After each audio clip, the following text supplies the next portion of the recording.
Bonjour à tous, je m'appelle Daniela Peredo et je vais vous présenter une partie de mes travaux de thèse qui ont été dirigés par Maria-Elena Vasquen et Ludovic Coudin, que j'ai fait au sein de l'équipe Hydro et qui portent sur l'adaptation d'un modèle GR semi-distribué pour la simulation des crues extrêmes.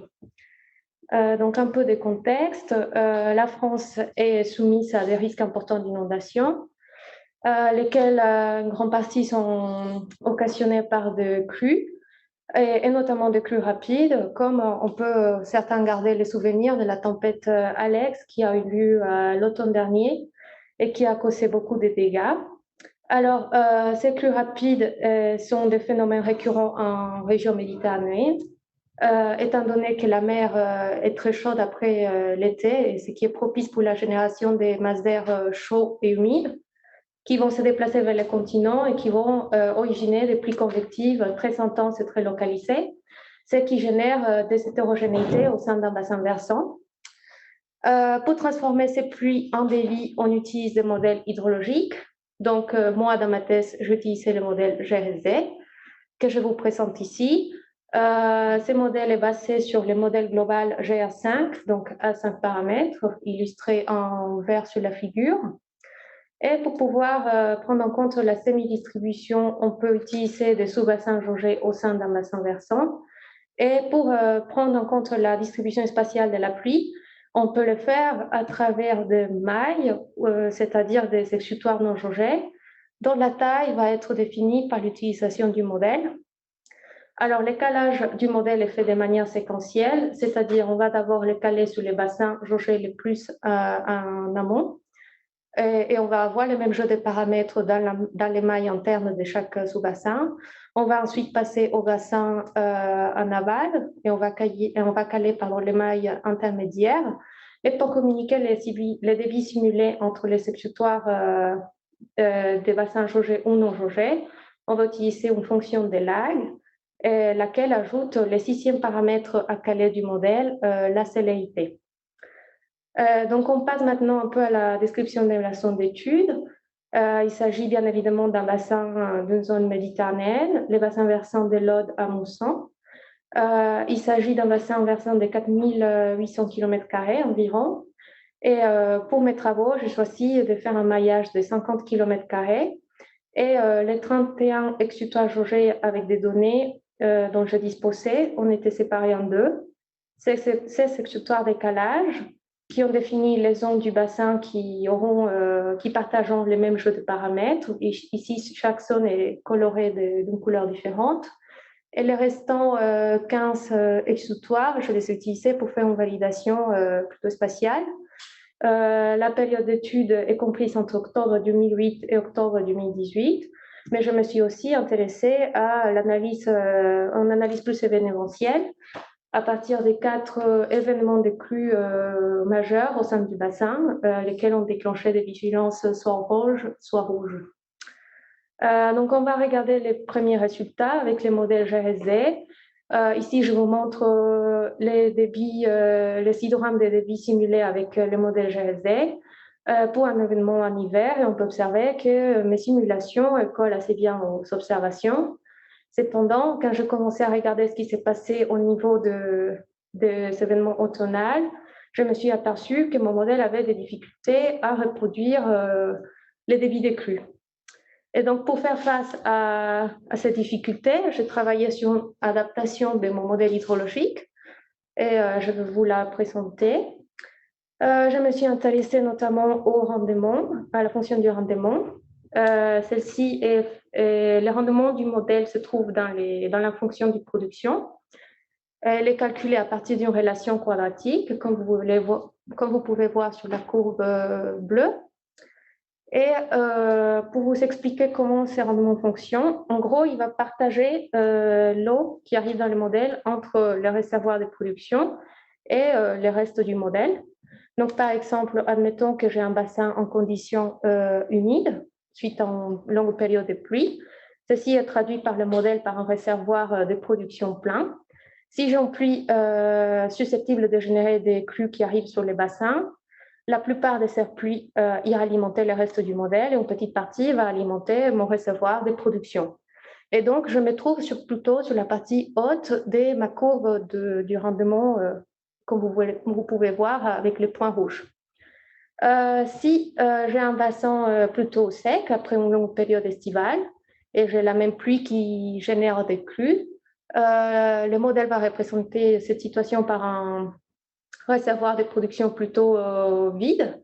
Et donc, la plupart de cette pluie va chercher à remplir mon réservoir et une faible partie va alimenter le reste du modèle. Ce qui correspond à un fonctionnement plutôt normal d'un modèle. Donc, on va se trouver dans la partie basse de la courbe de rendement. Donc, si on veut représenter des crues après une période humide, j'ai un rendement élevé. Donc, j'ai un réservoir plutôt plein et je produis bien les crues. Cependant, il y a des crues qui s'avèrent un peu des cas spéciaux, comme les crues méditerranéennes. Celle-ci arrive après une période sèche et donc j'ai un rendement bas parce que mon réservoir de production est bas. Donc, je modifiais ces rendements, ces comportements du rendement en ajoutant un paramètre à caler au sein du modèle, le paramètre I0. Et j'ai aussi modifié la façon dont je calcule le rendement. Donc, comme vous pouvez voir ici, je n'ai pas une relation quadratique. Je l'ai complexifié et ceci dépend de l'intensité des pluies observées, I, et du nouveau paramètre calé, I0. Cette nouvelle fonction va modifier le comportement du rendement, ici illustré par deux figures, qui dépendent du valeur des paramètres, bien sûr, qui varie entre 0 et 100 mm par heure. Donc, à gauche, on a une figure pour une faible valeur du paramètre I0 et à droite pour une valeur plutôt élevée. En pointillé, je représente la courbe de rendement du modèle original et on peut observer que si mon réservoir est plutôt vide, c'est-à-dire dans les abscisses vers les valeurs faibles, mon rendement sera plus élevé pour de faibles intensités des pluies observées, c'est-à-dire des courbes bleues. Alors que si j'ai un paramètre I0 plutôt élevé, si j'ai mon réservoir de production plutôt vide, une fois encore sur l'axe des abscisses des valeurs faibles, il est nécessaire d'avoir des intensités de pluie observées plus élevées pour modifier plus le rendement. Si l'on regarde dans la partie supérieure droite, les courbes, elles ont tendance à converger, ce qui veut dire que dans des conditions de sol humide, je vais me rapprocher du comportement initial du modèle GRSD. Passons regarder maintenant les cas que je vous ai présentés précédemment. Donc, on a la même crue en hiver et on peut observer que la version originale du modèle GSD et celle modifiée, GSDI, pour intensité, sont assez proches. Et si on regarde maintenant l'événement automnal, on observe que j'arrive à mieux reproduire les débits de la crue. Alors, de manière plus générale, je me suis aussi intéressée à la performance au sein de tout mon bassin. Ici, je compare les KGE du modèle GSDI et GSD sur toute la période d'étude et je peux observer que les dégradations ne sont peu nombreuses, c'est-à-dire les points orange sur la carte, et elles sont aussi très faibles en termes de KGE. J'ai aussi réalisé une analyse événementielle. Je me suis intéressée à la différence en termes des pics des crues simulées observées et à la différence temporelle entre les deux pics. Et ici, je vous présente rapidement deux exemples, un en printemps et un en crue automnale.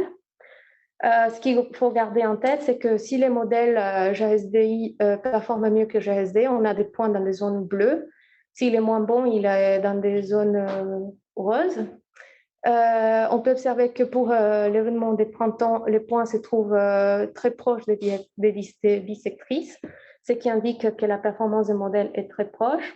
Alors, pour l'événement automnal, en ce qui concerne la différence des pics des crues, c'est-à-dire en bas à gauche, On a des points plus dispersés. Cependant, la plupart de ces points se trouvent dans des zones bleues. Donc, j'ai amélioré la reproduction de pics de crue.